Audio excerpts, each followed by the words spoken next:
Good afternoon, everybody. Welcome. What we have adopted today is an integrated approach. So putting together all different programs, all different policies, from the environmental to the maritime one, but also the scientific, technological one, and touching on all the different aspects for which the Arctic is essential to the Europeans and what the Europeans can do for improving the conditions in the Arctic in three main pillars.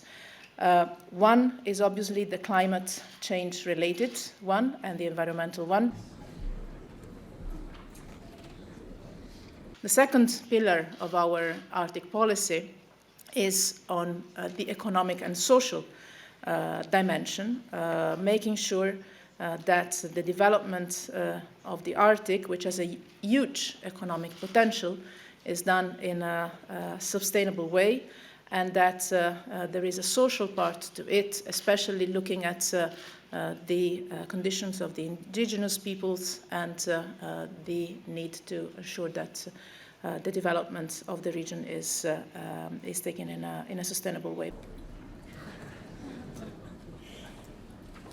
The Arctic is a key strategic region for our foreign and security policy.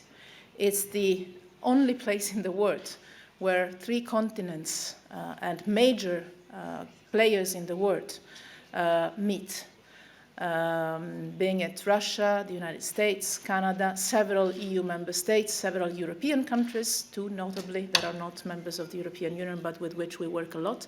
And it is a region of the world where we have a good example of constructive, cooperative, regional and international approach.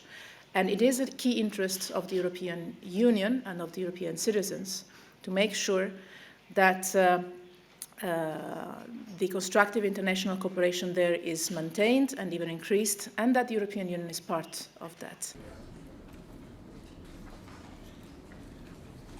For many years we have been investing, we have been doing a lot of work in the region, but the time now has become very urgent. If we are to make any progress on climate change in the Arctic, if we are to develop sustainable economic activity, then again, cooperation is essential and cooperation is the key. The region, the Arctic, is being hit by a number of external factors coming from all over, including coming from the European Union as well. And I'm referring to greenhouse gas emissions in particular.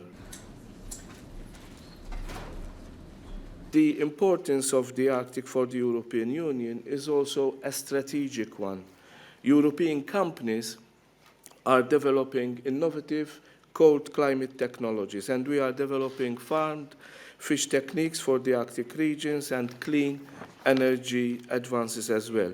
And this shows our commitment to a sustainable development in the region. And it also shows a commitment to the 4 million people who live there, mostly indigenous people.